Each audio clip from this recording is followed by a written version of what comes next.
Welcome back, everybody. It's another new comic book day, this time for July 23rd. Thank you guys for tuning in. Of course, I'm on my way to get the comic book haul right now.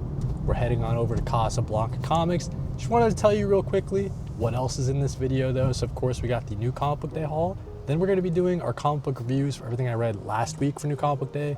This was July 16th, I believe. We got 9 reviews for you guys.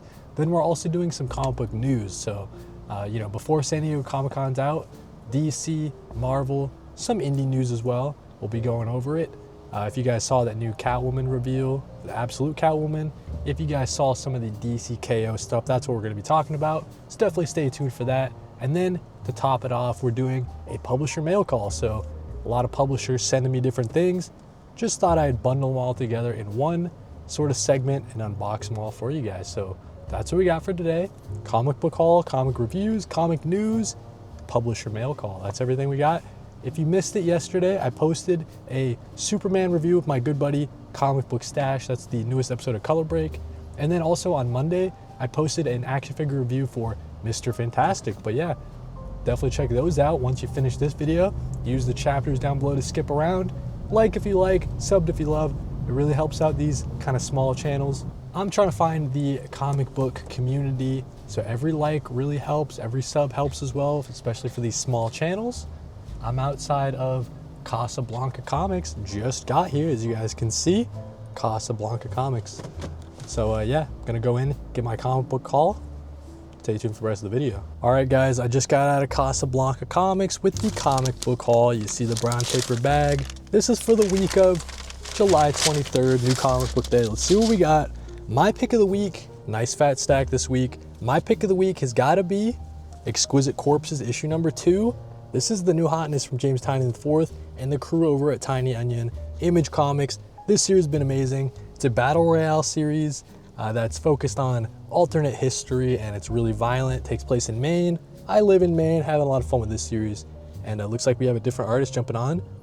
Delandro, as opposed to Ignacy, I believe, on the last one. Moving right along, we got 2 Absolute titles this week. Really cool stuff. We got Absolute Wonder Woman and Absolute Martian Manhunter.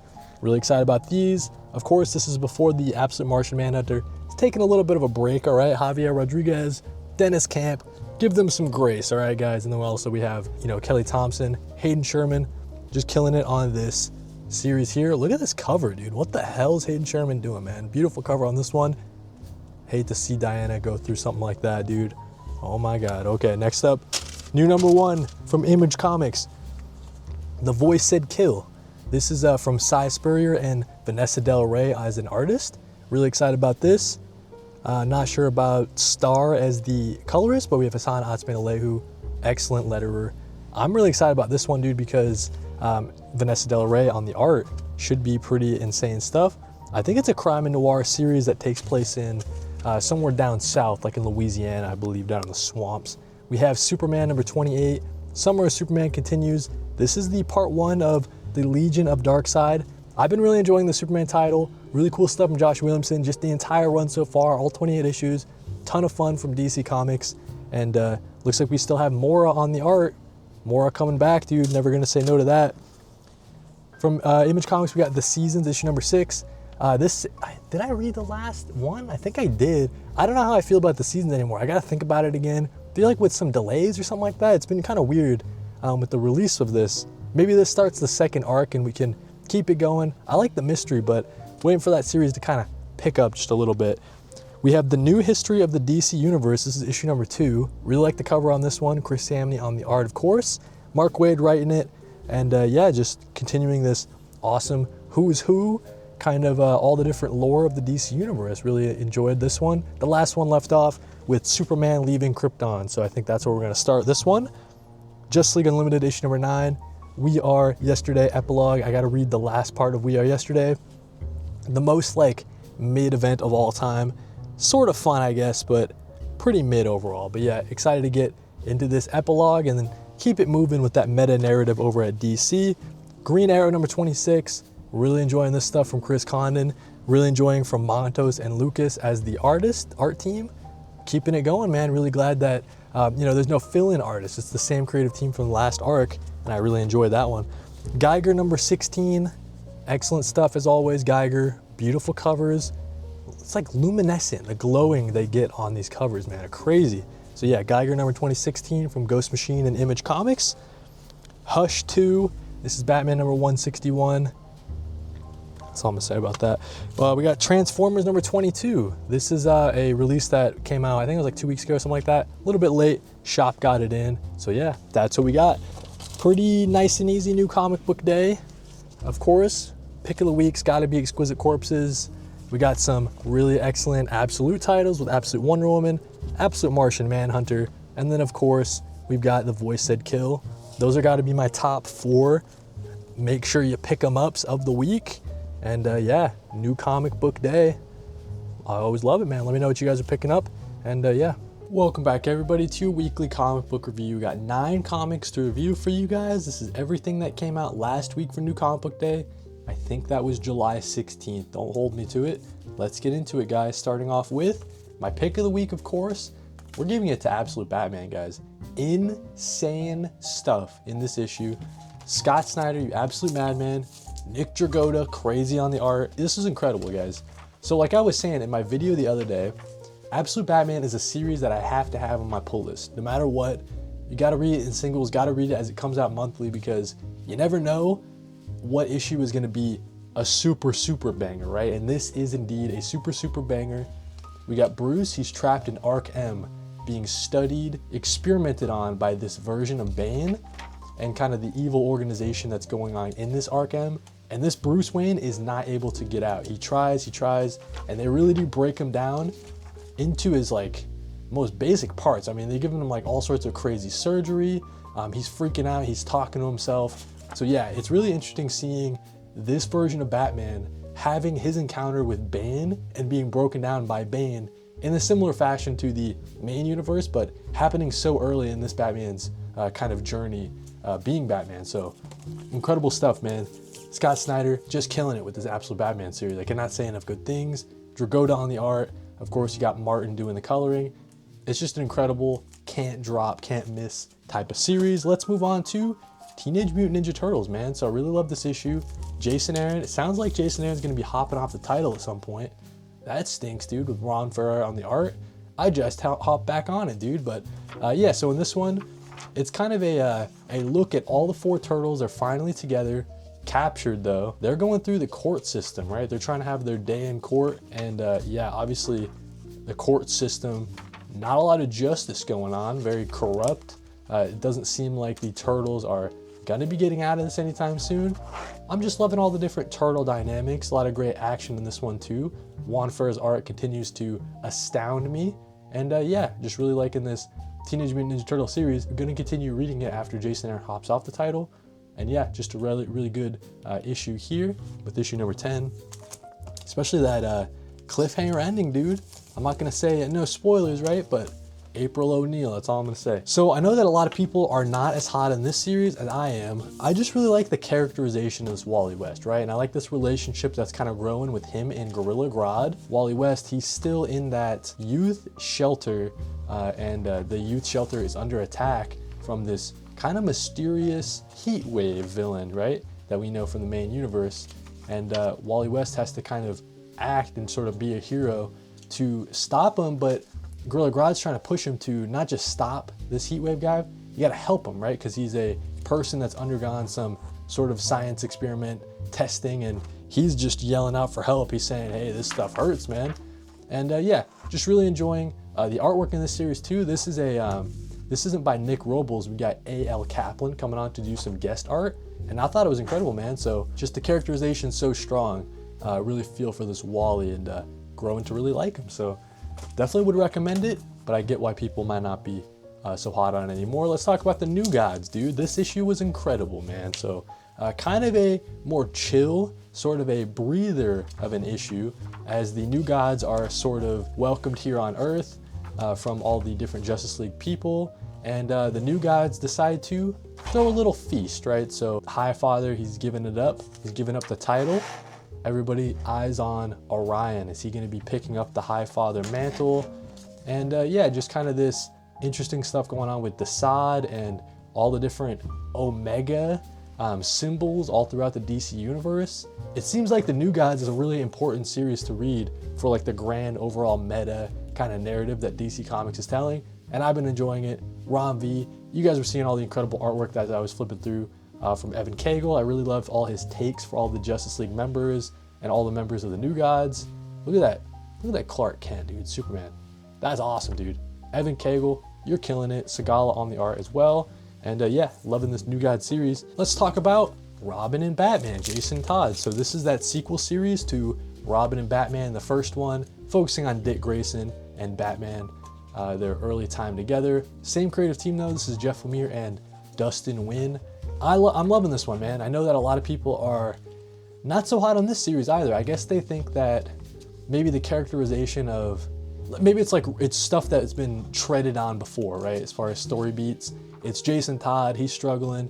Bruce is really struggling to raise him, but I thought it was incredible, man, because although it might be a story beat that's been hit a couple of times before, I mean, this incredible Dustin Nguyen artwork, just give it kind of that new flavor for me. And it's not something that I've seen too often, right? Like Jason Todd as a character, I've never really got to see him as that in the Robin mantle. When I started reading comics, he's already been the Red Hood and everything, right? So I always enjoy these looks back. These look backs at the different Robins in their early time with Batman. And yeah, he's just really struggling with what he wants to be and how he wants to do it. If he is deserving of good and deserving of good things happening to him, he's really just struggling with his mental health. And yeah, I'm just really loving this Jason Todd series. I know a lot of people aren't so hot on it, but I have no idea why, to be honest with you. Gotta look at it like an Elseworld stuff. I guess that might be a lot of people's hang-ups too, is it's different from the regular DC universe continuity and stuff like that. Just read it like an Elseworlds title, man. I think some people get so hung up on continuity and they don't just read a good story. Let's talk about Batman and Robin though, year one. So this is Chris Samney on the art with Mark Waid writing. Incredible stuff, man. Really picking up. On its surface, it seems like a more general, like gangster kind of mob boss Batman story. It's starting to change it up just a bit. Obviously, the dynamics between this Dick Grayson and this Bruce, still very early time in their relationship. They're still trying to figure things out. And yeah, a lot of great moments with Alfred in this series too. This, I'm about to turn the page, dude. This broke me. Like this part right here, I was tearing up, man, for sure. Yeah, just a lot of great Alfred moments in this one because we don't get to see it in the main continuity with Alfred passing away, obviously. Let's talk about Superman Unlimited. So this was an issue that focused on Krypto the Superdog, and it's kind of his experience and how he's handling all this kryptonite, more kryptonite on Earth. And yeah, it was kind of just a fun, kind of a love letter to Krypto and all the different things that he can bring to a story, right? He can make a story a little bit more fun, a little bit more energetic. And yeah, I thought this was a good issue. It's not my favorite all-time Superman series of all time. I think it's just pretty solid from Dan Slott. And I really like the artwork from Albuquerque. It kind of reminds me of like a Jorge Corona type of thing. And yeah, I think this is a pretty solid series. Issues number 1 through 3. This one focusing more on Krypto. Let's talk about Krypto, the Last Dog of Krypton, dude. So yeah, Krypto's getting a lot of love here over at DC. And this issue was awful, guys. Really terrible. And it's only bad because Lex Luthor is hitting this dog, man. Lex Luthor is being abusive to dogs, smacking them, locking them up, not giving them any food. So I felt really bad for Krypto in this issue, man. And I really don't know why Ryan North had to do that to me, dude. Before Krypto found his way to Clark Kent, he was living with Lex Luthor for a couple months. And yeah, just being abused by Lex Luthor, man. I did not enjoy reading this one at all. Great artwork from Mike Norton, though. He had some cool artwork. Last issue we're talking about today, Nightwing, number 128. I thought this was a fun one, dude. So it's got some fifth dimensional type of wacky zaniness going on. It's kind of like Dan Watters to me, just like flexing his Nightwing muscles. He's like, yo, I've been reading Nightwing for a long time. Let's get into some deep Nightwing lore. And yeah, it was kind of just a fun read with the fifth dimensional thing going on. Nightwing's got to try to help Nightmite. Nightmite is the reason why Titan Tower is going through all the fifth dimensional type of stuff. So Nightwing's going to try to help him out. Just a fun issue, man. And I really like Dexter Soy on the artwork. I've been loving this Nightwing series, dude. I like the kind of darker tone from the Bruno Redondo and Tom Taylor stuff. But that's what we got. All the comic books that I read for last week. New comic book day, of course. Pick of the week has got to be Absolute Batman, though. But yeah, thank you guys for watching. Let me know if you guys have read any of these issues. I'd love to know what you guys thought about them. Let's talk about some comic book news. There's a couple of comic book news stories that I want to talk about that came out in the last couple days. People are getting ready for San Diego Comic-Con, so we have a first wave of San Diego Comic-Con related news. Some of the stuff coming out in October and beyond. Let's talk about the new DC Comics event called DCKO. This is coming out this fall, like I was saying, this October. It's a brutal bracket-style tournament where 36 heroes battle for survival and the fate of the universe hangs in the balance. That sounds pretty interesting, dude. DC is pulling no punches this fall. We have the powerhouse writers Josh Williamson and Scott Snyder coming in, and it's going to be a high-stakes cosmic tournament where heroes and villains too, that's important, are thrown into a gladiator-style battle across a colossal, Earth-risen arena, each level more brutal and symbolic than the last. The goal? Generate enough Omega energy to challenge a godlike Darkseid and crown a new King Omega. That's insane. That's a crazy kind of setup. We have 5 core issues, a bunch of tie-ins, and 36 characters. The main artist is going to be Javier Fernandez. That's pretty cool. Really cool stuff there. While Williamson orchestrates the one-shots and tie-ins like Titans, Flash, Superman, and Justice League Unlimited. This is the DCU's ultimate fight night. You're either in or you're out. Darkseid has destroyed the future. The hero's only chance is to fight for the present. DCKO, key titles in DCKO. So we got number 1 there. And yeah, we got this is the Omega Act. Justice League, the Omega Act. Okay, Titans tie-in. Superman 31. The Flash 26, really cool cover on that one. Some Dan Mora goodness there. And the bottom line, dude, with jaw-dropping fights, emotional twists, and the multiverse-shaking consequences, DCKO promises to be the wildest, most action-packed DC event yet. And the fallout, it's setting the stage for an even bigger stories in 2026. So I'm a big fan of everything that's going on at DC, kind of the meta-narrative that's going on. That's pretty interesting. Next up, let's talk about Absolute Catwoman. So Nick Dragotta revealed the Absolute Catwoman design, and yeah, it's just incredible stuff, man. So in this, she's got retractable claws that pop out, right?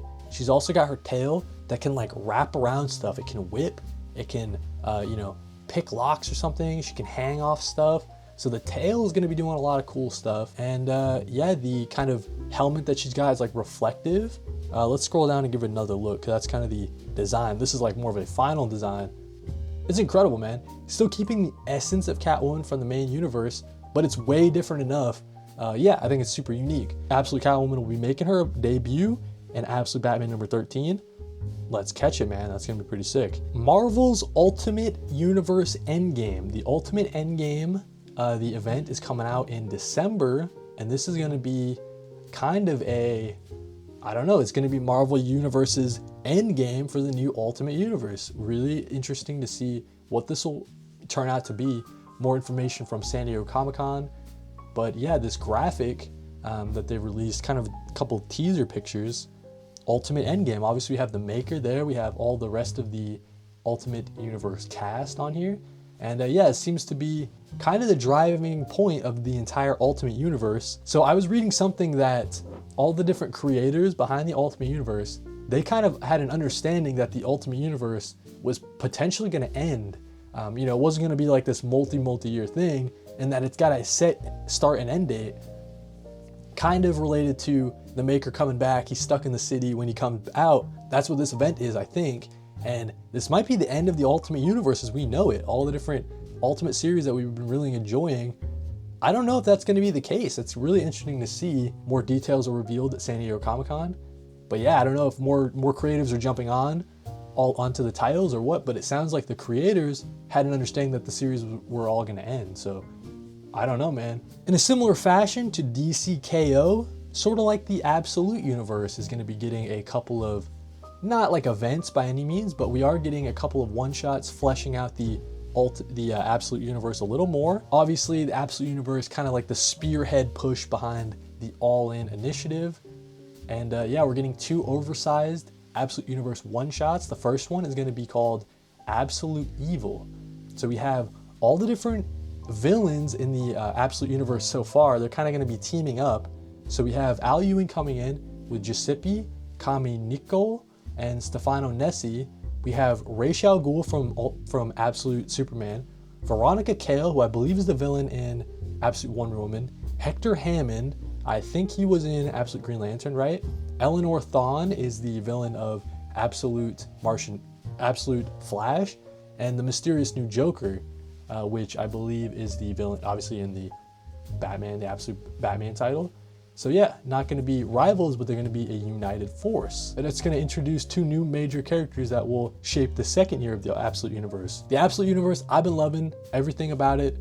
Really enjoying all the different stuff there. And yeah, I'm excited to see it continue into year number 2, I guess, right? We have a couple of variant covers. Got this insane Absolute Batman. I think that's some Daniel Warren Johnson stuff, because we get the Absolute Batman 2025 Annual, which is going to feature a bunch of different early adventures of this Absolute Batman. So we have stories from Daniel Warren Johnson, James Harrod, Meredith McLaren, and yeah, it's going to be the origins of his Batmobile, early showdowns in Gotham's underworld. I'm excited about it, man. So that's going to be pretty cool. Absolute Batman 2025 Annual, in addition to the Absolute Evil one-shot. So yeah, both got to check out, coming out in October. And finally, the last kind of news story I wanted to touch on, because this one really deeply affects me, dude. We have the new era of TMNT launches in 2025 December with Gene Luen Yang and Freddie E. Williams II, with Ninja Turtles, Teenage Mutant Ninja Turtles number 13 from IDW. Dang, man. So a lot of mixed feelings about this one. We get Jason Aaron hopping off. We also get Juan Ferreira hopping off. And then we get a new creative team jumping in. So I love Gene Luen Yang stuff, obviously. Superman Smashes the Klan, one of my favorite Superman stories of all time. Such an important story for me. He's coming in to write. I'm not sure about the artist, Freddie E. Williams. I think, oh yeah, Batman TMNT. Yeah, so I'm very familiar with Freddie E. Williams. It's a great look for the Turtles. It's just like, dang, man. I thought that Jason Aaron was going to be sticking around for a little while, right? With Juan Ferreira on the art. Just got back onto the ongoing, right? I just added it back to my pull, and they're kind of pulling the rug from underneath me, man. A little bit unfortunate. And yeah, their final issue is going to be issue number 12, which comes out in September. Gene Luen Yang, he says that this assignment is deeply personal. He grew up with the original TMNT cartoon and comics, and he had a bunch of the figures as well. So Gene Luen Yang coming in, not hating that. It just kind of stinks because I was liking what Jason Aaron and Juan Ferreira were doing. I thought that'd be a at least like another couple issues, like another year, another arc or something like that. But yeah, that's going to be it, dude. So that's all the news stories that I wanted to cover for today. Let me know what you guys thought in the comments. And yeah, we'll have to do some more news every so often, right? So I thought this might be a good time to do some publisher mail call unboxings. As you guys can see, got a nice stack of things that some publishers have sent me. So let's get it open. Got the overhead camera set up, and we'll give it a look, dude. So first things first, Joe Hill, the author, he sent me an advanced reader's edition of his new book coming out, King Sorrow, a novel. Joe Hill, look how big this thing is, dude, right? So a nice soft cover, words are really big. Reading the back, it seems like it's gonna be, it takes place in Maine, classic. I live in Maine nowadays. There's nothing simple about dealing with dragons, and their pact to save Arthur becomes a terrifying bargain in which the 6 must choose a new sacrifice for King Sorrow every year or become his next meal. Very interesting stuff, man. Gotta give it a read at some point. But yeah, we got King Sorrow. I like Joe Hill, dude. Pretty solid stuff. Never read Lock and Key and that sort of thing, but interesting premise on this one. Shout out to Joe Hill for sending me a copy, dude. Let's talk about my buddy, Mr. Tony Nacho. He's doing a series called Super Guy. I just wanted to give you guys a little bit of a look. Super Guy is an original character. I supported Mr. Tony Nacho's Kickstarter, so we got some Super Guy stickers. Pretty cool. There's a robot character in Super Guy as well. So that's the robot. Oh, that's a cool print, dude. I'm gonna put that somewhere. That's cool. Yeah, so we got Super Guy issue number 1 from Ignacio. That's Mr. Tony Nacho, dude. So I think the artwork is pretty fun, you know. We got Super Guy, dude. Congrats on the release, the successful Kickstarter. That's pretty cool. Next up, let's look at some stuff that Distillery sent me. They're always hooking your boy up. We got Distilleries, The Blood Mother's Brother from Brian Azzarello, Eduardo Riso. This is a watercolored sort of Western series, dude. Loving the artwork, very cool stuff. Gotta give this series a read now that I think it's concluded with this one. I'm always down for a Western. Distillery makes really good stuff. And yeah, Eduardo Riso and Brian Azzarello, gotta give this one a read. Blood Mother's Brother. Next up, we got Life. This is a sci-fi series from Distillery. Same Brian Azzarello writing, but this one's got Stephanie Phillips, and it's sort of like a flip book, dude. So I think they all meet in the middle. Yeah, and then it like flips to the next side, dude. So that's pretty cool, man. I gotta give this one a read too. I think it's gonna one more issue and then it'll conclude. But yeah, Life, pretty cool concept, flip book stuff from Distillery. Sci-fi series, sci-fi heist series. And then we got The Missionary. Ryan Stegman, who you guys might know as an artist, but he's writing this series. So we got The Missionary from Distillery. This is more of like a heaven and hell kind of demon sort of story, it seems like. Those are a little bit hit or miss for me, but gotta give it a shot at some point. I think that the character designs are really cool. A lot of action, it seems like. So yeah, we got The Missionary. That's pretty cool, dude. Shout out to Distiller for sending me these three. Life, The Missionary, and The Blood Mother's Brother. Next up, guys, I don't know what's in this one. I'm not even sure. Oh, looks like it's from Mad Cave. Oh, nice. Looks like it's Speed Racer related. As you guys see here, we got the bandana. That's pretty cool, dude. So we got a Speed Racer bandana. Obviously the new Speed Racer series coming out from Mad Cave. Got a nice tissue paper package. Let's get into this. I believe that I think it was BJ Kicks. He did an unboxing of the same package. And I think it was a Speed Racer issue number 0 signed. Yep. There we go, dude. Speed Racer issue 1 or issue 0, the free comic book day, signed. I believe that's signed by David Posey. That's pretty cool, dude. So we got a nice bandana, nice Speed Racer. Oh, dude. Nice, dude. That's pretty sick. Dude. So, all right. So we got a Speed Racer bandana. Let's move it along. What's in here? A lot of stuff in this one. Oh, it looks like it's also from Mad Cave. All right. Looks like we got a couple single issues and we got a couple of trade paperbacks, dude. So Mad Cave Studios always hooking your boy up. We got some manga. What is it? The Theory of KO, number 1. This looks pretty cool, dude. So I've been reading a lot more manga. I just finished Vagabond 3-in-1. Really enjoyed it. Got some nice black and white. The Theory of KO. Looks like it's a fighting manga, right? Some boxing, right? Some kind of boxing or MMA sort of thing. So yeah, man, The Theory of KO. That's pretty cool from Matthew Reynes.